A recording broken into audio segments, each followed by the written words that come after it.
भक्तों राधे राधे, जय श्री कृष्णा। भक्तों 16 फरवरी 2026 यानी सोमवार को पड़ रही है फाल्गुन महीने की अमावस्या तिथि। और भक्तों यह वह तिथि है जो फाल्गुन महीने में पड़ने वाली सबसे बड़ी तिथि है, क्योंकि ये सोमवार के दिन पड़ रही है, जो बहुत ही खास है। और भक्तों आप सभी लोग जानते हो, सोमवार अमावस्या तिथि का अगर सबसे बड़ा कोई उपाय है तो एक छुटकी काले तिल वाला उपाय है।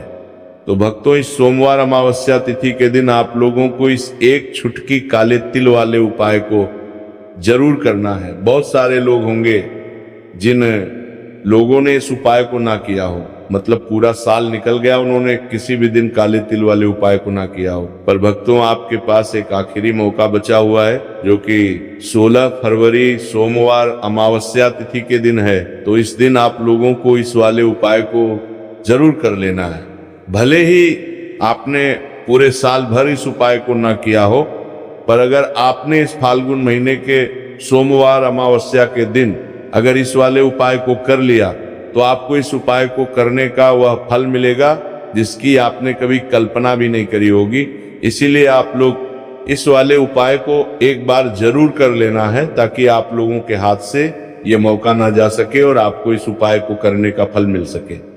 भक्तों यह उपाय पूज्य पंडितों और गुरुओं ने अपनी अभी की ही शिव महापुराण, जो हमारे हिंदू धर्म के 18 प्रमुख पुराणों में से एक है, उसी महापुराण की कथा में बताया है, जिस उपाय को आज हम आपको बहुत अच्छे से समझाने वाले हैं। इस वीडियो को देखने के बाद इस उपाय को समझने के लिए आपको कोई और वीडियो को देखने की जरूरत नहीं पड़ेगी।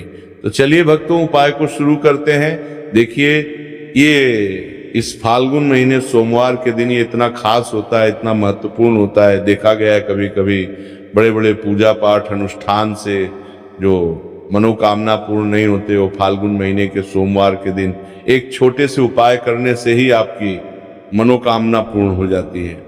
और बहुत सारे लोगों ने इस उपाय को किया भी है और उनको इस उपाय को करने का फल भी जरूर मिला है। अगर आप लोग भी इस उपाय को करना चाहते हैं तो आप इस उपाय को पहले अच्छे से समझ लेना, सुन लेना, उसके बाद करना। आपको इस उपाय का फल जरूर मिलेगा। और इस उपाय को कर लेने से आपके घर में चाहे किसी भी प्रकार की दुख और समस्या क्यों ना चल रही हो, आपको उसका कारण भी नहीं पता है कि भाई ये समस्या किस कारण से चल रही है। उसका कुछ भी कारण हो सकता है, जैसे पितृदोष हो सकता है या किसी भी तरह का मंगल दोष भी हो सकता है। तो इस दिन आप लोगों को ये वाला उपाय कर लेना है। ये एक ऐसा उपाय है जिस उपाय को अगर किसी विशेष दिन पर किया जाए तो भाई उस विशेष दिन का जो है वह तो हमें मिलता ही मिलता है। पर हमने उस दिन पर इस काले तिल वाले उपाय को किया है तो हमें उससे भी बड़ा फल मिलता है, और फल बहुत जल्दी मिलता है, क्योंकि आप इस उपाय को बहुत ही बड़े और विशेष दिन पर कर रहे हो। तो चलिए अब उपाय के बारे में बात करते हैं, लेकिन उससे पहले आप लोगों को ये जानना आवश्यक है कि आखिर ये उपाय किस समय करना है, किसको करना है और कैसे करना है। तो चलिए हम आगे आपको वीडियो में एक एक करके बता देते हैं। लेकिन उससे पहले अगर आप लोग हमारे चैनल पर नए हैं तो हमारे चैनल को सब्सक्राइब कर लेना और इस वीडियो को लाइक करके कमेंट बॉक्स में श्री शिवाय नमस्तुभ्यम ओम नमः शिवाय जरूर टाइप कर देना। तो भक्तों इस एक छुटकी काले तिल वाले उपाय को हमें इस सोमवार अमावस्या तिथि के दिन कैसे करना है, किसको करना है, किस समय करना है और कहाँ पर करना है, ये सारे सवालों के जवाब आपको इस वीडियो में मिल जाएंगे। और जो ये वीडियो देखेगा भाई उसको एक छुटकी काले तिल वाला उपाय जरूर करना चाहिए, क्योंकि इस दिन काले तिल का भी बहुत ही बड़ा और विशेष महत्व होता है। और जब बात आ जाए एक छुटकी काले तिल की तो ये सोने पे सुहागा वाली बात हो जाती है, और ये एक बहुत ही बड़ा उपाय हो जाता है सोमवार अमावस्या तिथि का। तो अब भक्तों इस काले वाले तिल उपाय को आखिर करना किसको है, सबसे पहले हम लोग वो बात जान लेते हैं। तो देखो घर की जो बड़ी माताएं बहनें होती हैं, उन माताओं बहनों में से कोई भी एक बड़ी माता बहन इस वाले उपाय को कर सकती है। और भक्तों अगर आप चाहे तो अपने घर में से सभी सदस्यों को भी इस उपाय को करवा सकते हैं। अगर किसी व्यक्ति की खुद की कोई मनोकामना है, खुद की कोई दुख और परेशानी है जो कि वो अपने लिए ही करना चाहता है इस वाले उपाय को, तो वह खुद अपने लिए भी कर सकता है। बाकी अगर कोई घर में से ऐसा है जो कि अपने पूरे घर परिवार की सुख और शांति के लिए ये वाला उपाय करना चाहता है, तो भाई वो भी कर सकता है, उसमें भी कोई दिक्कत वाली बात नहीं है। कहने का मतलब ये है कि इस उपाय को हर एक सदस्य भी कर सकता है और पूरे घर परिवार के सदस्य के लिए घर की बड़ी माताओं बहनों में से कोई एक माता बहन भी कर सकती है। माताएं बहनें अगर घर में उपस्थित ना हो या वह ये वाला उपाय ना कर पा रही हो, तो फिर घर का कोई बड़ा सदस्य भी इस काले तिल वाले उपाय को कर सकता, चाहे फिर वो पुरुष ही क्यों ना हो, उसमें कोई भी दिक्कत वाली बात नहीं है। अब भक्तों, इस एक छुटकी काले तिल वाले उपाय को हमें करना कहाँ पर है? इसे हमें तुलसी के क्यारे के पास में जाकर करना है। बहुत सारे लोग प्रश्न करते हैं हर एक उपाय को करते समय, क्या हम इस उपाय को घर पर या मंदिर में कर सकते हैं? देखो, तो इस वाले उपाय को आप घर ही करोगे तो अच्छा रहेगा। अगर घर पर तुलसी का पौधा नहीं है तो शिव मंदिर में उपाय को करोगे तो भी अच्छा होगा इस वाले उपाय को।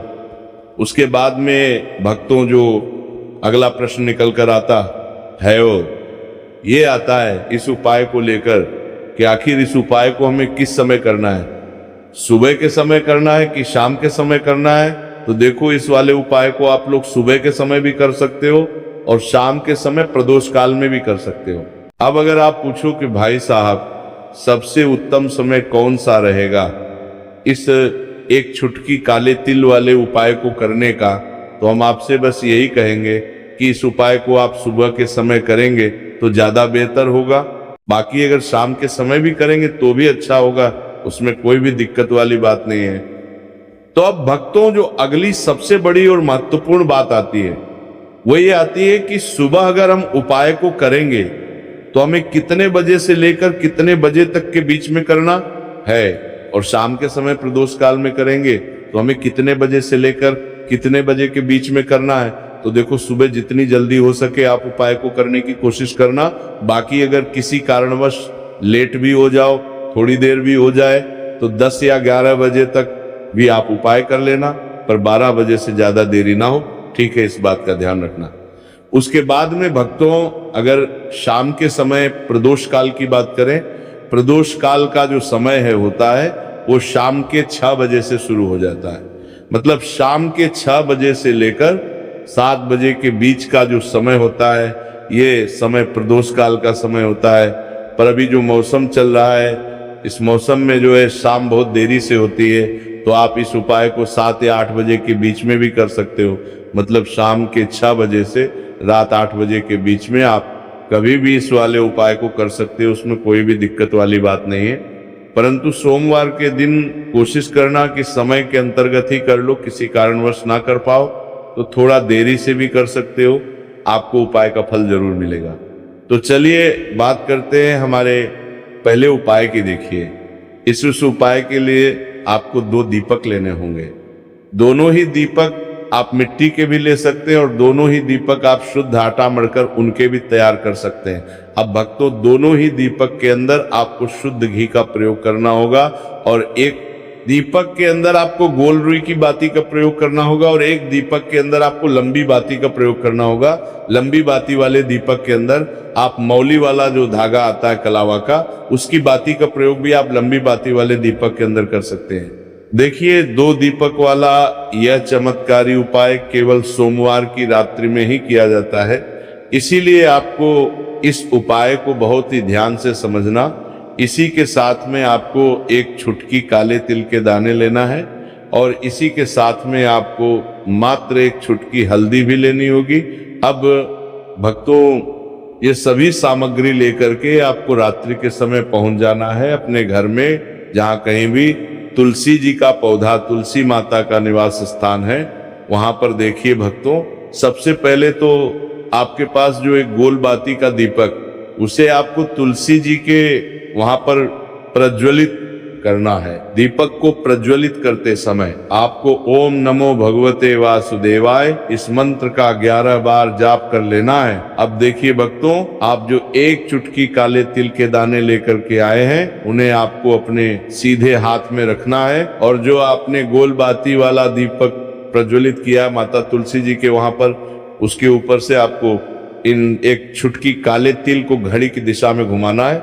आपको अपना नाम और अपनी गोत्र को बोल देना है, और फिर आपको इन काले तिल को उससे जलते हुए दीपक के अंदर डाल देने हैं। देखिए, काले तिल भगवान विष्णु के पसीने से उत्पन्न हुए हैं, और जब भी हम ये दीपक की रात्रि में प्रज्वलित करते हैं तो इससे हमें हमारे कर्ज में राहत मिलती है, हमारे जीवन में धन प्राप्ति के नए नए मार्ग खुलते हैं, हमारा अगर कोई भी कार्य रुका हुआ है तो वह भी परिपूर्ण होता है। देखिए, गोल बाती का जो दीपक है, विशेषकर हम माता तुलसी के वहां पर भगवान विष्णु और माता लक्ष्मी के निमित्त प्रज्वलित कर रहे हैं। इस प्रकार से आपको यह दीपक प्रज्वलित कर देना है। अब जो आपके पास लंबी बाती का दीपक है, एक चुटकी हल्दी है, तो इससे आपको लेकर के पहुंचना है अपने घर के मंदिर में। आपके घर के मंदिर में माता लक्ष्मी की जो भी प्रतिमा ही मूर्ति है, उनके सामने सबसे पहले तो आपको ये लंबी बाती का दीपक रखना है,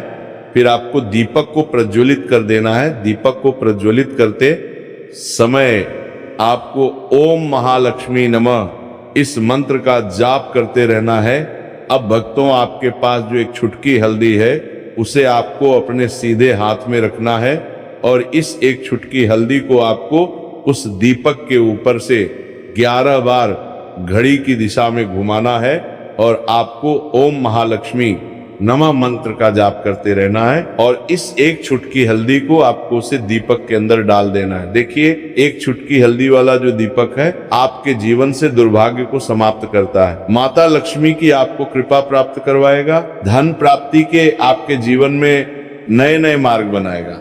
देखो, अगला उपाय है, वो भी बहुत ज्यादा खास है। तीनों उपाय को आप जरूर सुनना, क्योंकि जो आपको अच्छा लगे वो उपाय आप कर सकते हैं। देखिए, इस उपाय के लिए आपको 2 हरी इलायची लेनी होगी।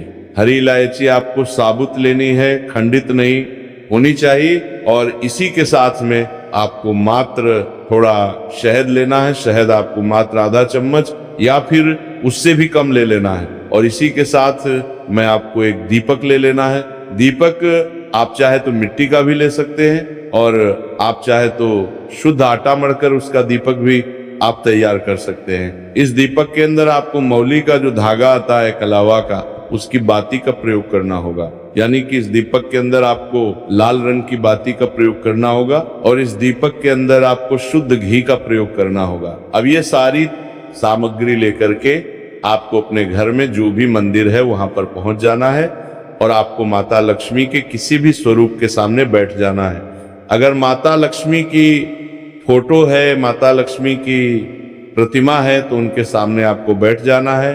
अगर माता पार्वती की प्रतिमा है तो उनके सामने आपको बैठ जाना है, यानी कि किसी भी माता के स्वरूप के सामने आपको बैठ जाना है। अब देखिए, सबसे पहले तो आपको माता रानी के सामने थोड़ी सी चावल की ढेरी बना देनी है, यानी कि थोड़ी सी अक्षत के दाने आपको माता रानी के सामने रखना है। उसके बाद आप जो एक दीपक लेकर के गए हैं, उस दीपक को आपको उन्हीं चावल के दानों के ऊपर रख देना है, और फिर इस दीपक को आपको माता रानी के सामने प्रज्वलित कर देना है। देखिए, इस दीपक को प्रज्वलित करते समय आपको ओम महालक्ष्मी नमः इस मंत्र का लगातार जाप करते रहना है। दीपक को प्रज्वलित करने के बाद आप जो 2 हरी इलायची लेकर के गए हैं, उसमें से एक हरी इलायची को तो आपको उसी दीपक के अंदर डाल देनी है, और वहीं पर आपको कम से कम 21 बार ओम महालक्ष्मी नमः इस मंत्र का जाप कर लेना है। अब आपके पास जो शहद है और एक हरी इलायची है, उसे सीधे आपको लेकर के पहुंच जाना है भगवान शिव के मंदिर में। पूज्य गुरु जी ने बताया है कि ये उपाय आपको सिर्फ और सिर्फ सुबह के समय ही करना होगा। सुबह को जब भी सूर्योदय का समय होता है तो उसके बाद आपको ये उपाय करना है, लेकिन सबसे पहले तो आपके पास जो एक हरी इलायची है, उसे आपको उस शहद के अंदर अच्छे से डुबो देना है, यानी कि शहद का लेपन उसे हरी इलायची के ऊपर चारों तरफ आपको कर देना है। अब ये जो शहद से युक्त हरी इलायची है, इससे आपको भगवान शिव के शिवलिंग पर अर्पित कर देनी है और आपको वह श्री शिवाय नमस्तुभयम इस मंत्र का लगातार जाप करते रहना है। फिर इसके बाद आपको एक लोटा जल भी अपने साथ लेकर के जाना। तो ये एक लोटा जल भी आपको धीरे धीरे शिवलिंग पर समर्पित कर देना है और आपको श्री शिवाय नमस्तुभयम इस मंत्र का जाप करते रहना है। फिर इसके बाद आपको अपने घर आ जाना है। इस प्रकार से आपको ये उपाय कर लेना है। तो चलिए भक्तों, जान लेते हैं पूज्य पंडितों और गुरुओं द्वारा बताए गए तीसरे उपाय के बारे में। देखिए, इस उपाय के लिए आपको लेना है 11 चावल के दाने। गुरुजी ने कहा चावल के दाने खंडित नहीं लेने हैं, बिल्कुल साबुत होने चाहिए। उसके साथ में आपको लेना है एक बेलपत्र। बेलपत्र का भी एक नियम है, अगर आपके पास बेलपत्र नहीं है तो आप शिवलिंग से उठाकर उसको पुनः शुद्ध जल से धोकर इस्तेमाल कर सकते हैं। इस प्रकार आपको बेलपत्र लेना है। इसके बाद आपको एक लोटा जल लेना है। अब ये सब सामग्री लेकर आपको जाना है महादेव के मंदिर में। देखो, अब आपको उत्तर साइड में खड़े हो जाना है और सबसे पहले आपको एक बेलपत्र अपने हाथ पर और 11 चावल दाने रखकर शिवलिंग के ऊपर अपना नाम और गोत्र बोलते हुए समर्पित कर देना है और ओम नमः शिवाय श्री शिवाय नमस्तुभ्यम का लगातार जाप करना है। अब आपको जो एक लोटा जल साथ में लेकर आए थे, उसे धीरे धीरे बेलपत्र और चावल दाने के ठीक ऊपर आपको समर्पित करते जाना है और शिव पुराण के मूल मंत्र श्री शिवाय नमस्तुभ्यम का 11 बार जाप करना है और अपनी मनोकामना बोलते जाना है। देखो, बस छोटा सा उपाय करना है, देखना एक दिन आपके सब काम बनने लग जाएंगे। गुरुजी का बहुत ही विशेष उपाय है। इस वीडियो में हमने आपको 2 से 3 महा उपाय आपको बताए हैं जो आपको सोमवार के दिन करने हैं। अगर आपके मन में उपाय से जुड़ा कोई भी सवाल है तो हमें कमेंट बॉक्स में पूछ सकते हैं। उपाय करते समय कोई भी गलती नहीं करनी है। अगर आपको हमारी वीडियो पसंद आए तो हमारे इस चैनल को सब्सक्राइब जरूर करें। हर हर महादेव। ओम नमः शिवाय श्री शिवाय नमस्तुभ्यम।